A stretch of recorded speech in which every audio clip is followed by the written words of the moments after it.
A good and wonderful day to you, my lovely FreeMelon initiates. I am Eli Martyr. Thank you so much for joining me here once again on the FreeMelon Society. Today, what I thought we would do is I thought we would take a little bit of an investigation into the art of transition.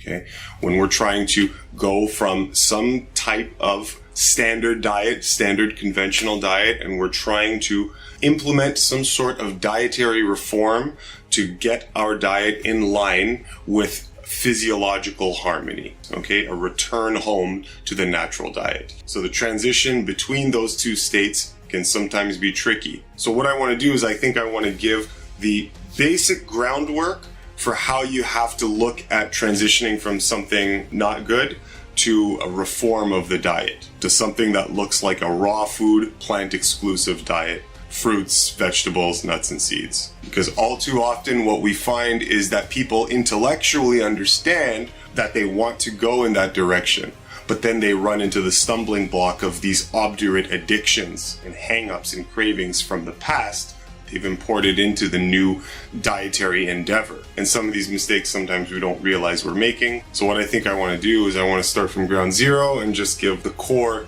basic idea that you need to make this transition with grace. All right, let's jump into the secret classroom and I'll be with you in just a minute.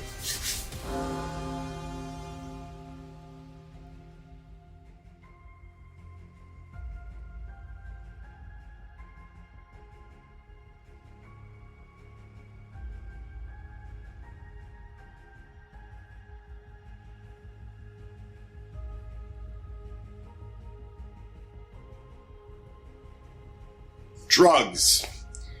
Nobody needs to be told anymore why they should avoid drugs. But if you need me to spell it out for you, rule of thumb, avoid drugs like you would avoid a tornado composed entirely of authority-funded epidermal perforating needles. Okay? Now, when it comes to drugs, what we have to do is we have to broaden our parameters for what constitutes drugs. And then once we do that, things start to make sense. But before we do that, I want to touch a little bit on drugs and your nervous system. So let's look at that very briefly.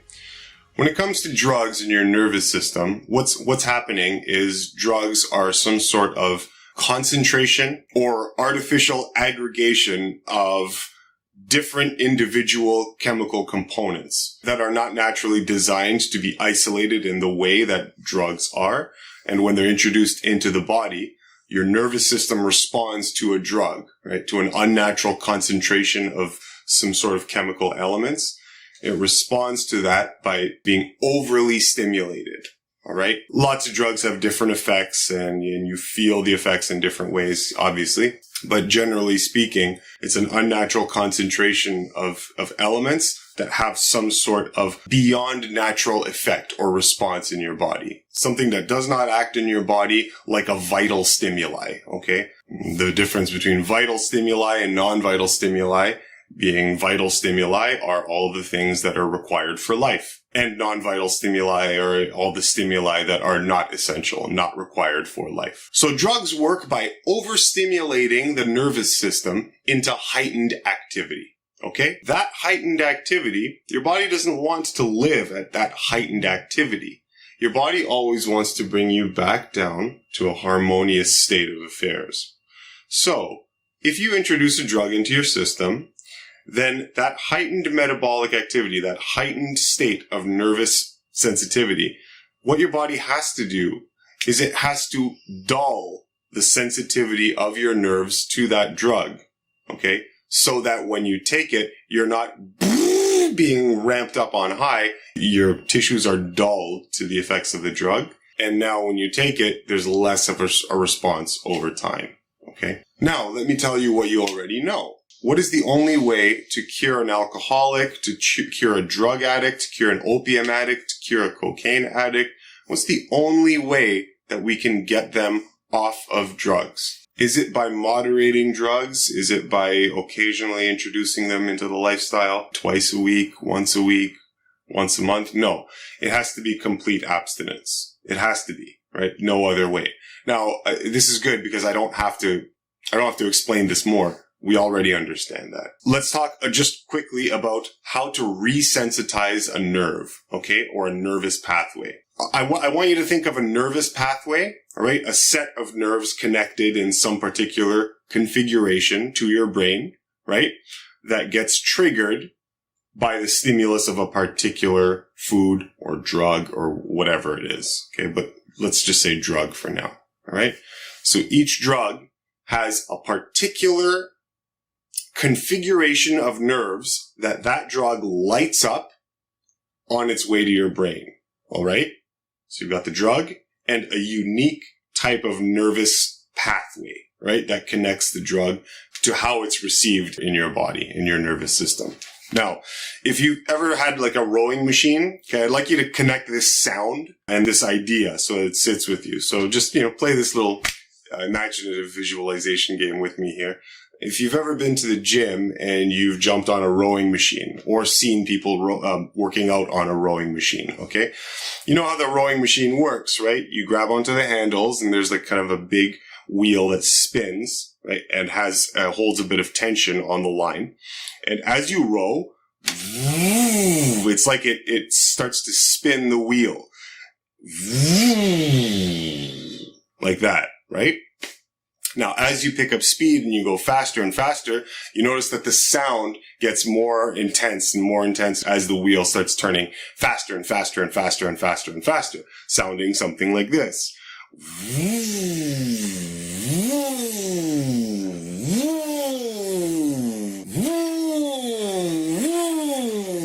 Right? You get it?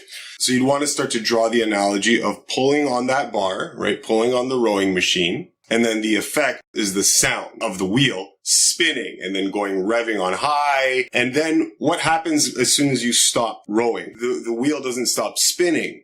It goes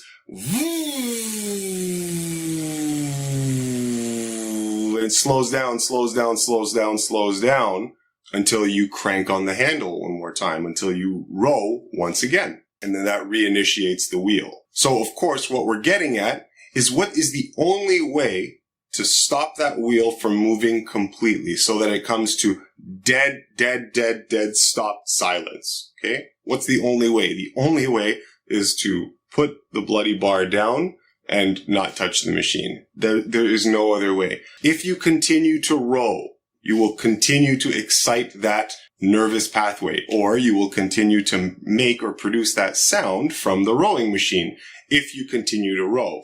Now, if you decrease your rate of rowing, right, it'll sound something like this.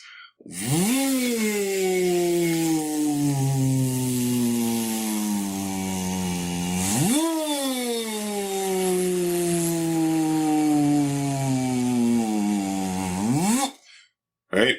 You get it. So we decrease our rate of rowing, yeah, but we never actually shut off the sound, right? The wheel is always spinning so long as we keep rowing. Yeah? So your nerves, your nervous pathway, picture it like that rowing machine where the sound represented, you can almost think of it like light bulbs growing in intensity or gaining in intensity. Brightening, and then dimming. So imagine like that sound is paired with a light bulb getting brighter and then dimmer.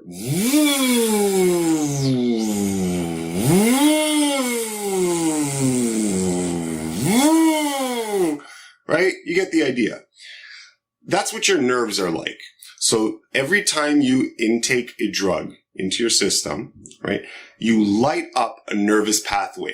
So now that you've pulled on the rowing machine, it takes a while for that wheel to stop spinning and for the brightness of the light bulb, the nerve, to dim back down. In terms of your physiology, that while, okay, that duration of time that it takes for the light bulb to dim or for the wheel of the rowing machine to stop spinning, that is a process that can take months, 2 months, 3 months, depending on the strength of the drug, for one thing, depending on how long you've been doing it, depending on your mental association and fixations on the thing. There's a lot of different factors there. But generally speaking, and this is what we want to remember, is the only way to resensitize that nervous pathway, okay, to the original baseline level of sensitivity is by shutting off that particular nervous pathway connected with that drug completely. It's the only way, right? There's no other way to go about it, right? So that is kind of just like a hard fact that you need to know. So to get that light bulb back down to completely unilluminated, you need to shut off all input. And then what we can do is we can start to create new nervous pathways with new foods, okay? And light those up. So now a different configuration of nerves. You get the rowing machine to work, but you're lighting up a pathway to something that has a normal relationship to your physiology, right? And so you shut off one nervous pathway and then you create them with something that's non-harmful or something that's beneficial, okay? So that's it about drugs, right? You want to resensitize a nervous pathway, you need complete abstinence, end of story, game over. That's what you need to know, okay? Moving on. Here's the important part, right? The key that's been missing from the picture for a lot of people trying to make this transition from some sort of adulterated conventional diet into a more reformed diet is that they didn't realize that they were still using drugs. The world had misleadingly labeled some things that are drugs in themselves, told you that they could be encompassed or they could be part of or make up a part of a natural diet or a very healthy diet. And so when people use them while trying to make changes in the direction of health, they did not realize that they were still using drugs. Okay? That is probably one of the main reasons why people have gotten stuck or had difficulty with this transition. Because as we know now, you cannot resensitize a nervous pathway if you continually light it up. So if you don't realize that there were drugs from the old system that you've simply continued to use in the new reformed diet that you're trying to implement, then you will be splitting yourself in half, right? And you will be making this much more difficult. What needs to happen is a complete shut off of the nervous pathways associated with drugs. See, drugs are bad, right? So the first step is to eliminate drugs. But in order to do that, we have to recognize what the drugs are. So it's the world that's not been correctly identifying drugs for what they are and telling you that they're healthy. This, from what I've seen, is one of the primary reasons why people have trouble transitioning to a more reformed, raw food, plant-exclusive diet, is the importation of drugs from the old lifestyle. And the second you make that connection between what are drugs and what aren't, all of a sudden, your thinking is a lot more clear and uncluttered. And you can now, even if you don't have really any help, you can kind of on your own figure out what you need to do just by having precise definitions, right? But the basic message here is just don't do drugs and you'll be okay. Okay, so we've looked at drugs, and we've looked at how the nervous system responds to drugs. Okay, great. Now let's just widen the parameters of what we consider drugs by including foods that have drug-like effects on our body, all right? Not exactly the same thing, but similar, all right? They're related. So you can see here on the left, we've got drugs, and these are all the typical drugs that you're familiar with as drugs: cigarettes, cocaine, alcohol, opium, marijuana, heroin, etc. All of these things, and I'm sure I missed a whole bunch of them, but anyway, you get the idea. And so typically with drugs, we're looking at things that have physical withdrawal symptoms if you remove the drug after habituated use, right? And withdrawal symptoms from chronic drug use can be extremely uncomfortable. Now, when it comes to food, we find that they don't have the same severity or degree of physical withdrawal symptoms. In fact, not really any major physical withdrawal symptoms. Yes, of course, there might be physical effects of suddenly depriving a person of a drug-like food or a food that has a drug-like effect on the body. but it's not the same type of physical withdrawal that you'd find with the other hard drugs on the left side of this chart over here. So, if we're talking about foods now that have drug-like effects, it's not really physical withdrawal symptoms, okay? It's more the psychological withdrawal symptoms, quote unquote withdrawal symptoms, the psychological issues, the cravings, the kind of addictions that we have to these types of foods can present a whole set of other challenges. And we'll go into this a little bit further in just a second. But yeah, these are all the unnatural, man-made, concentrated, hyper palatable foods that drive our nervous system buck wild, okay, have an unnatural dopamine elevating effect, whereby these foods can be craved by humans and animals alike, right? We share the same type of general physiological layout. And this is just a quick glance at some of these drug-like foods. Major offenders being oil, sugar, salt, okay? Salt, oil, and sugar. I mean, the SOS diet. Everything in the conventional world has some type of salt, sugar, or oil added. All restaurant foods, almost makes no difference what restaurant you go to. The biggest secret of the restaurant industry is salt, oil, and sugar, right? Can't get away from these guys. But when you do, then that's a fantastic thing for your health, because these are foods with drug-like effects on your body. Processed foods, which include combinations of oil, sugar, and salt, right? Dairy products, sodas. We'll talk about meat products in a bit more detail in just a second here. But this is just a general look at some of the drug-like food substances that we can be eating, okay? So, just wanted to draw the distinction between drugs, which have physical withdrawal symptoms when they're taken away, and drug-like foods and substances, which don't necessarily have the same severity of physical withdrawal symptoms, but they do have a whole set of psychological implications, withdrawal symptoms and whatnot, that are associated with them. I just thought I would very briefly mention here that drugs and foods with drug-like effects, they have varying degrees of harm or irritation in our bodies, yeah? So we have the worst of the worst, and understand that we go into this gray area where the effects of some of these foods are so mild that many raw fooders these days don't find any issues using these things occasionally, or even a bit more frequently, right? Like the garlics and the onions and the turmerics and the apple cider vinegars and whatnot. Actually, I would imagine that many raw fooders make use of these things fairly regularly and don't notice any particular ill effects in the lifestyle.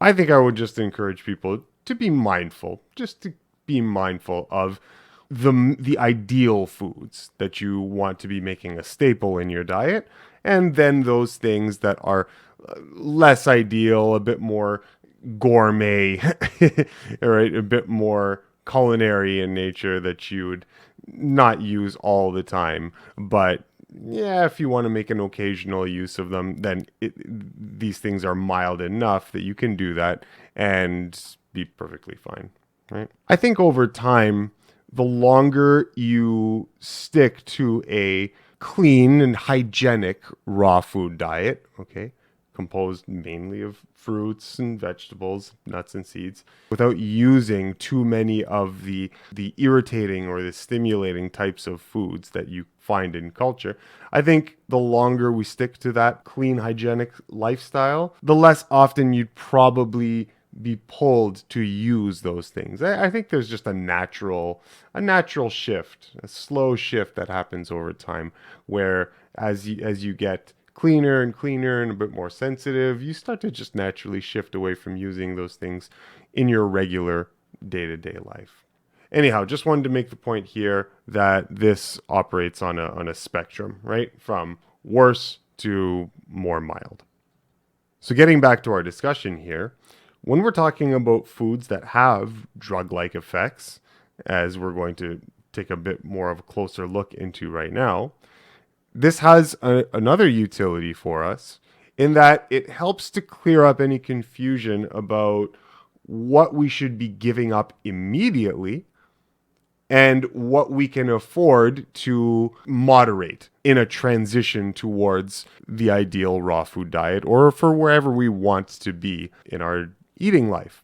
The problem was that we just didn't really know that we were being subjected to drug-like effects before. And then as soon as you know what's happening when you take in these foods, then yeah, it becomes a lot easier to make the call to give up certain foods right away, like without transitioning away from them, right? And then there's a whole other set of foods that you can transition with. And so, yeah, that makes this process a lot easier once you have that clearly identified. Okay, so let's take a closer look at some of these drug-like foods or foods with drug-like effects. Yeah. So I've always found that I like to classify these as landmine foods. I always use the analogy and imagery of landmines because, well, you step on a landmine, you blow up, right? You lose a limb, or you just straight up die. I mean, either way, it's not a good outcome. Okay, so landmine foods, right? This is just another more fleshed out list of landmine foods that you could be stepping on and that you probably shouldn't, right?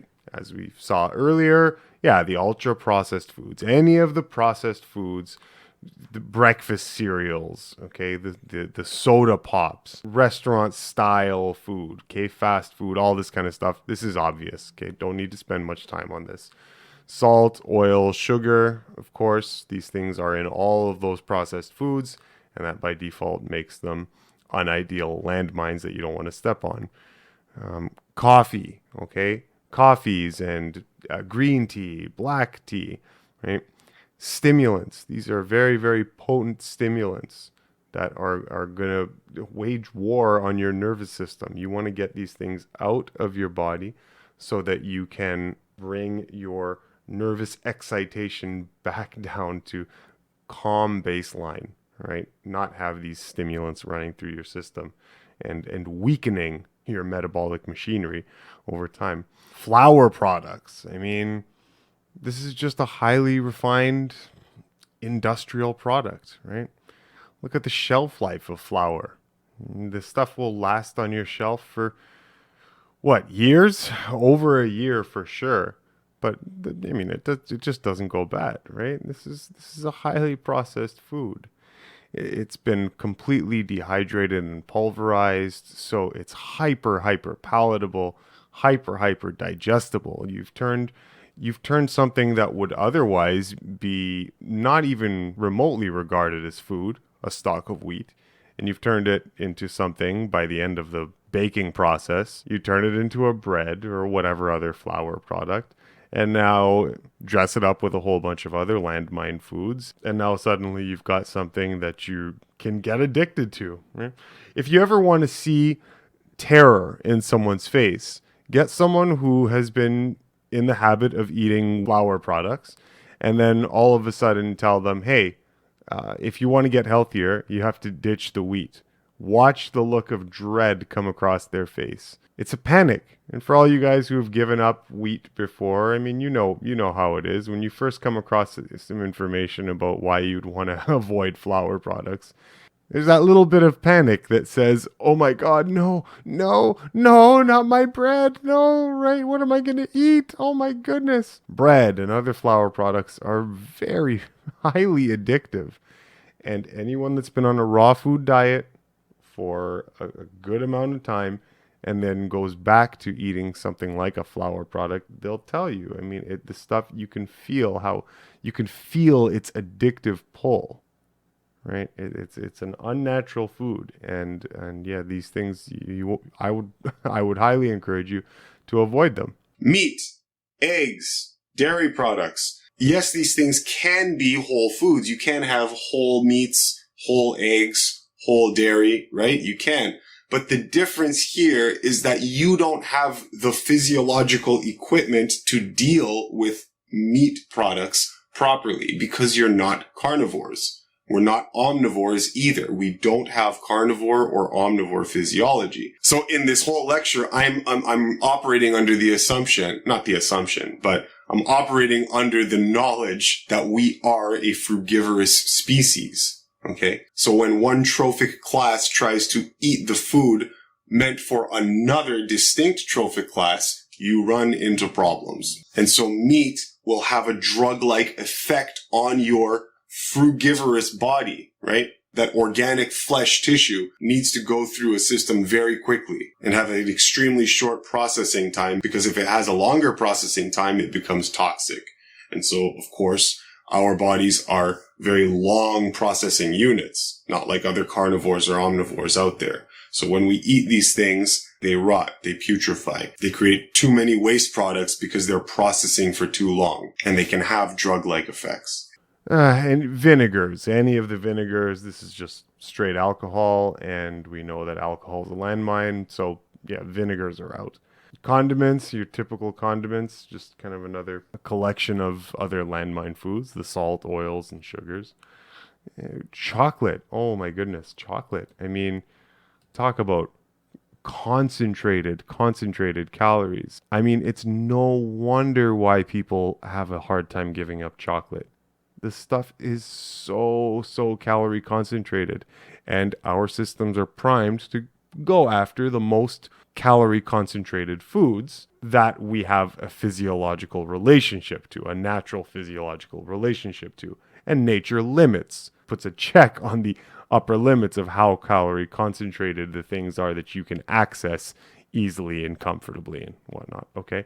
So with chocolate, yeah, I mean, 100 grams of chocolate, for example, you're looking at over 500 calories in just 100 grams of dark chocolate, right? 70% dark chocolate, you're looking over 500 calories. That's super concentrated, and tons of saturated fat. Just like 27 grams of fat in 100 grams of dark chocolate. I mean, this is a concentrated food. This is a processed food. You don't want to be eating this stuff. Okay, so let's try to start bringing this full circle. How does this information help us wrap our minds around why a lot of people, when they're trying to make a transition from conventional food to a raw plant exclusive diet, why is it that many people may be having lingering difficulties settling in comfortably into a completely raw, whole food, plant exclusive diet?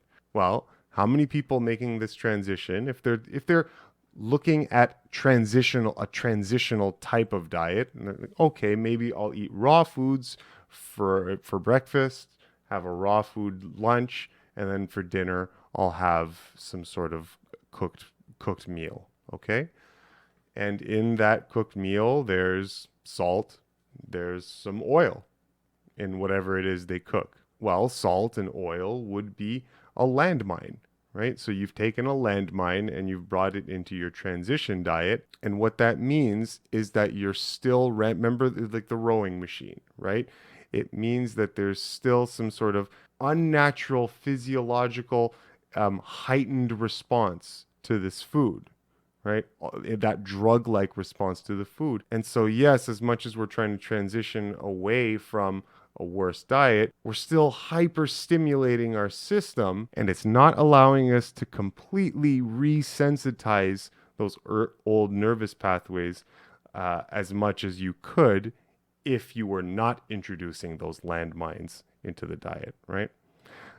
Chocolate, we just talked about chocolate. Right? How many raw fooders are making the transition from the old diet to the more reformed diet, a cleaner, hygienic diet? But, they're like, okay, well, I'll have some chocolate too, as a snack, as a dessert, right? As a little treat now and then. Well, chocolate is a landmine, right? It's a food with a drug-like effect. So if you're quote unquote moderating a landmine into your lifestyle, then you're never fully recovering from the heightened nervous tone that you get from drug-like foods. So that person now eating cleanly, let's just say they've done that same type of split. All right, I'll have some fruits and vegetables in the morning and for lunch as well. Everything's great. And then sometimes I'll throw in some chocolate. Well, you can see how this starts to be a problem. But once we've identified chocolate as a landmine, now we know that, okay, if I want to make this easy for myself, I would simply have to identify landmines in my transition diet, get rid of them, allow my nervous circuits to calm back down, and now it's going to be a lot easier for me to start settling into a plant exclusive diet, a whole food plant exclusive diet, now that my system's not being unnaturally stimulated with these additions, right? How many raw food hopefuls are using green teas and black teas, right? We just spoke about flour products, right? Okay, well, how many people are having just that little bit of avocado toast, okay? Avocado toast or whatever other addition to the diet that is some sort of flour product, right? Well, flour products are foods that have a drug-like effect. So if we're including drugs into our transition plan, then you got to imagine that we are going to be still stimulating our body, stimulating our systems like drugs do. And this is going to make that more challenging. Okay, it's going to make us settling into a raw food lifestyle a bit more challenging than it needs to be. Okay. Now, I would imagine that there are some people watching that might think, hey, I made the switch over to a raw food lifestyle, a raw food diet, and I still do include some of these landmines that you're saying are in fact landmines, right? And I still don't have any problems. I'm sure many raw fooders out there still use maybe the occasional bit of oil, maybe the occasional bit of salt, coffee, right? And they might be saying, well, I'm fine, right? And I still use those things. So can't possibly be that bad, right? If that's you, then that's great, all right? If you've settled into the raw food lifestyle and you still make use of those things, then that's great, right? And I'm not suggesting that it would be impossible to switch over to a clean, hygienic, raw food lifestyle while still including a couple of these landmine foods. I'm not saying it's impossible.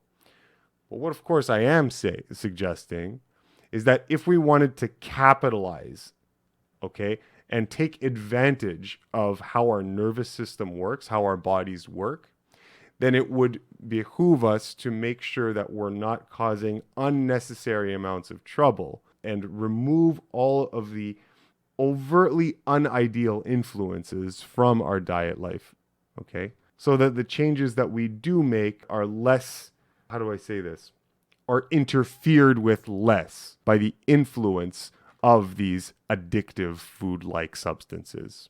Okay, we're making it easier on ourselves, right? As much as some people may have done it, if you're asking me if I'm coaching you, right? Because I'm interested in forging elite human beings.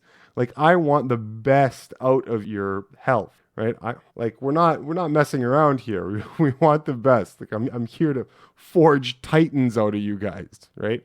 Make you like true health lights in the world. And so if we want to really take care of ourselves, then yes, it would be better and it would be easier to first eliminate landmines, eliminate foods that have these potent drug-like effects, and then construct our transitional diet on things that are not nearly so stimulating, right? As this list of foods we've got here. Okay?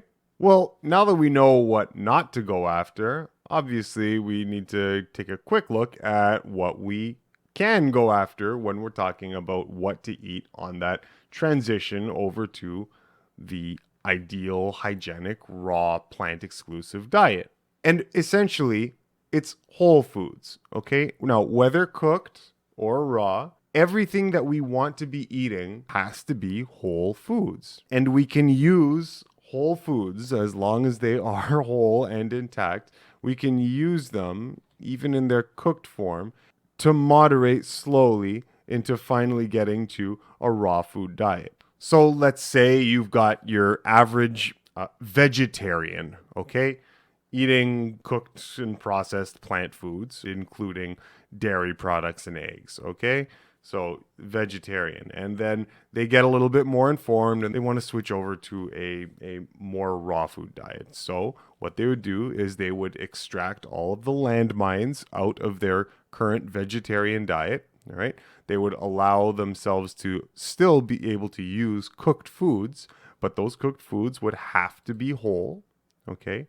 No landmines, salts, oils, sugars, chocolates, yeast, and fermented foods, all this kind of stuff. And they would just find some balance of raw foods and cooked foods, cooked whole foods in their lifestyle, and sit there, okay, and play with that. Over time, they'll probably find that they want to include more of a proportion of the raw foods into the day. And slowly the percentage of food that they eat in a day is taken up by more raw foods and less cooked. And over time, maybe then they can make that transition whenever they want. They might not want to transition away from cooked food. And that's fine. That's a decision people can make. But for people that want to get to that comfortable raw food lifestyle, then yes, if we're coming from a diet of conventional cooked and processed foods, including all those landmines, all right, or some of them, then yes, then we remove them and then we can still use whole plant foods to make a nice transition. Cooked foods that are whole, right? Let's just say a potato. Yes, the cooking process does a whole bunch of things, okay? Yes, it does concentrate the nutrients a little bit, the nutrition a little bit because of the water loss and the steam loss and all that, right? Yes, it does create new chemicals and new toxins in the food that were not there before by the heating process, all right? The heat adulterates nutrition and it causes things to change, all right? The chemical structure to change. So yes, there is all that, okay? Understood. There is all that. But because that whole food hasn't necessarily been fractionated, it's not necessarily single elements that are acting in the absence of the entire matrix of food. Because it's not necessarily that, the type of addictive drug-like effect that you would get from, let's just say, a whole cooked food, like a sweet potato, right? It's not exactly the same type of addictive pull that you would find from something like processed sugar, let's just say. Now, as all raw foodists can admit, if they live on a raw food diet for a long enough period of time and then they introduce some cooked food into the picture just as a change, right? Everyone will tell you that, oh my gosh, I was really sensitive to it. It didn't feel great. I felt weighty and encumbered. But there's also this thing, that lights up that says, whoa, that's really good for survival because it's so calorie concentrated. It's exciting for the nervous pathway. So there is an addictive quality to cooked food, right? Let's make no mistakes here. There is. But it's just a matter of degrees, okay?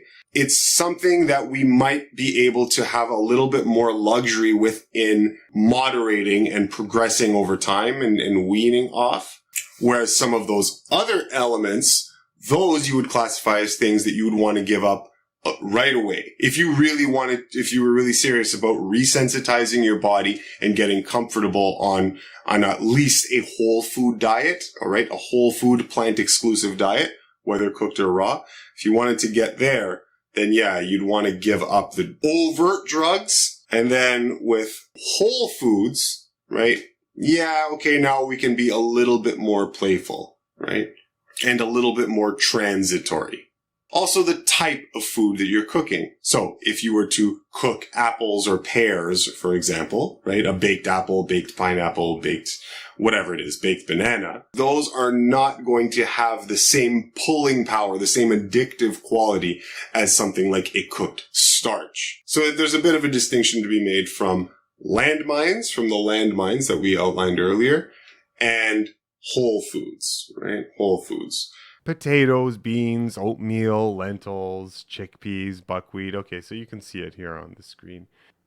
And this isn't a complete list, of course, but yeah, veggie broths over there on the right side. Let's see, non-caffeinated herbal teas are fine. You can make use of these. Nut butters, mild seasonings, like anything that's a whole food. So, whole basil, whole parsley. These all can make up a wonderful addition to any veggie mix, any dinner that you'd like to add some more flavors to, other flavor profiles. Yeah, there's lots of choices here. So, if we're going to summarize this really quickly, then it goes like this.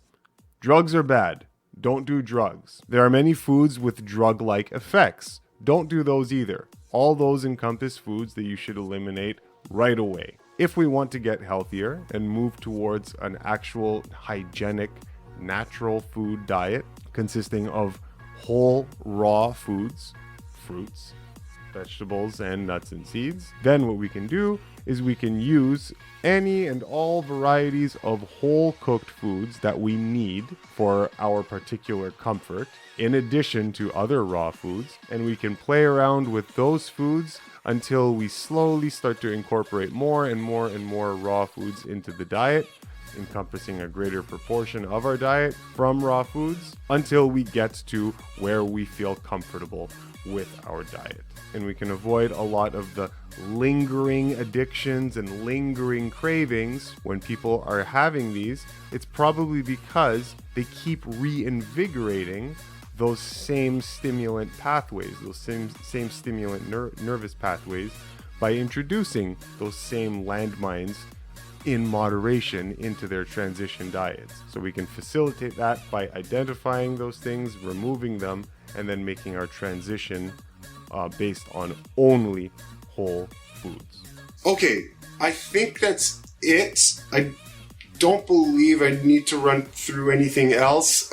If you have other questions and comments, obviously please leave them down below. I know sometimes you do miss over stuff, and it's unfortunate because you can't get it all in one video, but I hope that helps at least give a bit of base structure to how you approach the transition, so that we're not confusing ourselves and having trouble where there needs not be trouble. Okay, so I appreciate your attention. Thank you for jumping into the secret classroom with me here once again.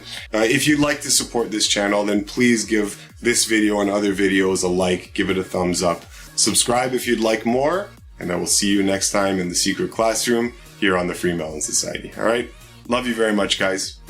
Take care. Bye-bye.